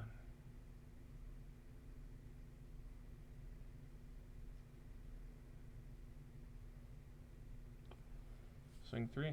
I mean, this Ascendant might get there with this Giver. Like, It might.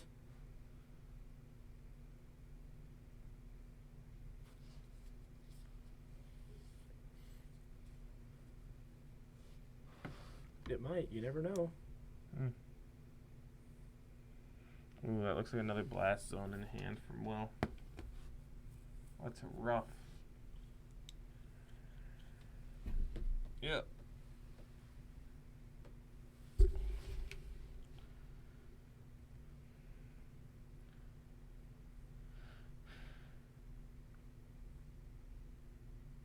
Combat and a swing for 4. Block.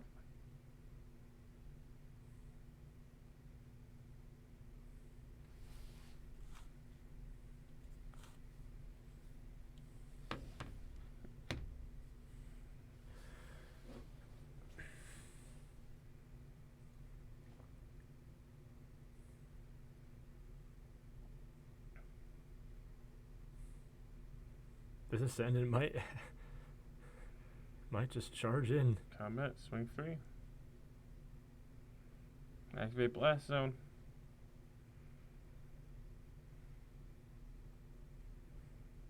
That Blast Zone was held onto for a while, though. That Blast Zone was held onto for a while. Oh, he played and activated that turn. Oh. The other game it was held on to Oh, in hand yeah, for a it while. was For like the- the whole yeah. game. It was really Yeah, I was thinking. like of- that card just existing makes this matchup so horrible. I know. Like I don't know how Nick could ever beat Blast Zone actually. Mm-hmm. And I saw Nick sideboarded out as Auriok champion, so he doesn't have as many creatures on 2. This Chalice on. I think this game's pretty much like locked. You think so? Now Oh, this is yeah. colorless Death and Taxes, basically. Basically, you're Half saying counter. You're saying E-Tron is just colorless Death and Taxes? Here's 9 damage. Going on 13.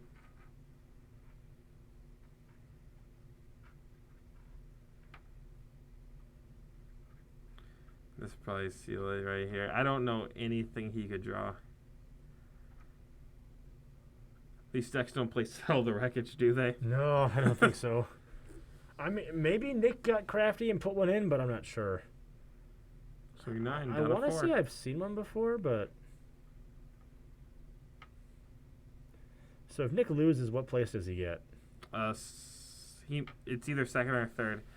It gets a little weird. He needed to win to take second, guaranteed. So, okay, so winning him guarantees second, but even if he loses, there's still a possibility he may get second? Yeah, there's still a chance. Oh, so you're saying there's a chance. Wait, I think there's a chance. Okay. Oh, you think there's a chance? No, actually, there's no chance because there's Oh. another. No, there's no chance. Oh. Oh, wait, why don't you build my hopes up like that? Oh, you keep throwing me off. Oh yeah, there we go. Yeah, There we go. I think there's like no chance he gets it actually. Yeah, probably not. But thank you everybody for tuning in. We will see you next week or maybe Friday. I'm not positive. Maybe. Who knows? Well, if it is a Friday, let me know. Yeah, sure thing. Goodbye.